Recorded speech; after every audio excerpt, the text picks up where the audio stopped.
দেখো তোমাদের সুবিধার জন্য কিন্তু আমি দেখো ব্রিজ যে হবে না, তাহলে কারণটা বুঝে গেছো কেন যে হবে না। তাহলে এগুলো দেখো ব্রিজ, ফ্রিজ সব কিন্তু সফট সফট ভাবেল, আই এর সফট ভাবেল উচ্চারণ ই হয়, সেটাই হচ্ছে। অরেঞ্জ কেন ডিজিই হলো না, শুধুমাত্র জিই হলো। আমি তিনটে শব্দ লিখেছি, আর তিনটে শব্দেরই কিন্তু শেষে উচ্চারণটা জ, কিন্তু প্রত্যেকটার বানান আলাদা। কিন্তু সবকিছুর পিছনেই যুক্তি কিন্তু আছে, সেই যুক্তিটা যদি তোমরা মনে রাখো বানান কিন্তু ভুল হবে না। এক এক করে বলি। ব্রিজ, ব্রিজে এখানে দেখছো ডিজিই, এবং সত্যি কথা বলতে ডিটা এখানে সাইলেন্ট, ঠিক আছে। তারপর অরেঞ্জ, অরেঞ্জেও লাস্টে জিই এবং জ, উচ্চারণটা শেষ হচ্ছে জ দিয়ে। আর রয়েছে এখানে হিউজ। এক একটা এক এক রকম, কিন্তু প্রত্যেকটার পিছনে কারণগুলো কিন্তু মন দিয়ে ফলো করবে। প্রথমে এর সঙ্গে কিন্তু ভীষণ রকমের ভাওয়েলের রিলেশন রয়েছে, তোমাদের শর্ট ভাওয়েলটা বুঝতে হবে, এবং শর্ট ভাওয়েলটা খুব রেলিভেন্ট এবং মনে রাখাটা উচিত যে কোনো বানান প্র্যাকটিসের ক্ষেত্রে।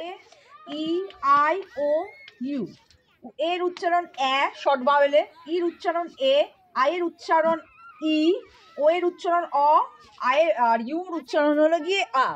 তো কখন লাস্টে কোনো শব্দের লাস্টে ডিজিই হবে, যেখানে আবার ডিটা কিন্তু আবার সাইলেন্ট থাকছে, কখন হবে? যখন নাকি তোমার ওয়ান সিলেবল ওয়ার্ড হবে।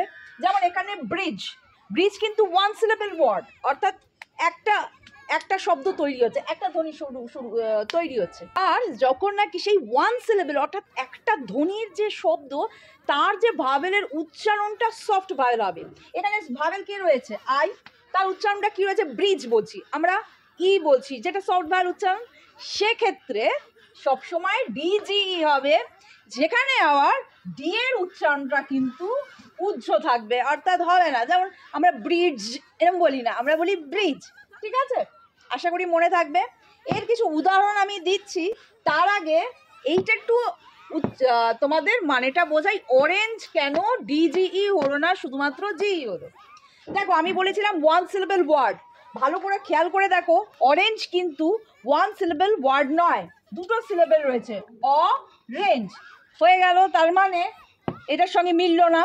সেকেন্ড হলো গিয়ে অরেঞ্জ যখন আমি উচ্চারণ করছি, ভেবে দেখো এটা কিন্তু এ উচ্চারণ হচ্ছে এ, অরেঞ্জ এরকম তো বলছি না, তো সেই কারণে এইটাই ডিজিই হলো না, এইটা কিন্তু শুধু জিই হলো। আরেকটা উদাহরণ দেখো, হিউজ, হিউজ কিন্তু এটা তোমরা বলতে পারো ম্যাডাম হিউজ তো ওয়ান সিলেবল ওয়ার্ড, একটাই সিলেবল রয়েছে, একটাই ধ্বনি রয়েছে বা একটাই শব্দ রয়েছে, তাহলে ম্যাম এটা কেন ডিজিই হলো না, শুধু জিই হলো?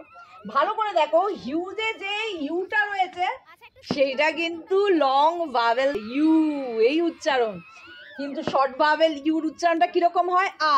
এটা যদি হাজ হতো তাহলে কিন্তু ডিজিই হতো। আশা করি তোমরা মানেটা বুঝেছো। এইবার কিন্তু ম্যাডাম জি এর ব্যাপারটা তো বুঝলাম, কিন্তু আমরা জানি যে যে সেইটারও কিন্তু উচ্চারণ বর্গের জ। এরকম কি কোনো শব্দ বা ওয়ার্ড আছে ইংলিশে যেটায় শেষে যে হচ্ছে? এখনো পর্যন্ত কোনো শব্দ পাওয়া যায়নি, তোমরা একটু দেখো খুঁজে আদৌ কোনো আছে কিনা, আমি তো খুঁজে পাইনি যে সেই ইংলিশ শব্দটা যে দিয়ে শেষ হচ্ছে। হ্যাঁ সত্যি ঘটনা, যে দিয়ে, তার মানে তোমরা যখনই বানান লিখবে মাথায় রাখবে যদিও বর্গের জ উচ্চারণ হচ্ছে, কিন্তু শেষে যে হবে না, হয় ডিজি ই হবে নয় জি ই হবে। এবার তোমরা বলবে ম্যাডাম কেন ই, তোমাদের মনে করিয়ে দিই শেষে শুধু তো জি থাকতে পারতো, ম্যাডাম কেন ই রয়েছে, প্রত্যেকটাতে দেখো শেষে কিন্তু ই রয়েছে। তোমাদের এই জন্য মনে করিয়ে দিই যে জি এর দুটো উচ্চারণ গ এবং বর্গের জ। ভেবে দেখো তোমরা যে বর্গের জ উচ্চারণ হওয়ারই ক্রাইটেরিয়া ছিল কিন্তু লাস্টে বা যেখানেই হোক ই বা আই এগুলো থাকতে হবে। তার মানে ব্যাপারটা এরকম হলো যে যদি আমরা কোনো শব্দকে জ উচ্চারণ দিয়ে শেষ করতে চাই তাহলে সেখানে ই থাকতেই হবে, তাই না? তাই অরেঞ্জে ই রয়েছে। কিন্তু যদি আমি লাস্টে ই না দিই তাহলে সেক্ষেত্রে কি হবে? তাহলে সেক্ষেত্রে মনে করো এই যে সিং, SING, ই নেই কিন্তু। ভালো করে দেখো, আইটা কিন্তু শর্ট ভাবে মিলে গেল অঙ্ক, কিন্তু যেহেতু লাস্টে ই নেই, তাই সিংহের উচ্চারণ কিন্তু এরকম হচ্ছে, গ হচ্ছে। লজ, ব্যাজ, প্লেজ, এ উচ্চারণ হচ্ছে ইয়ের।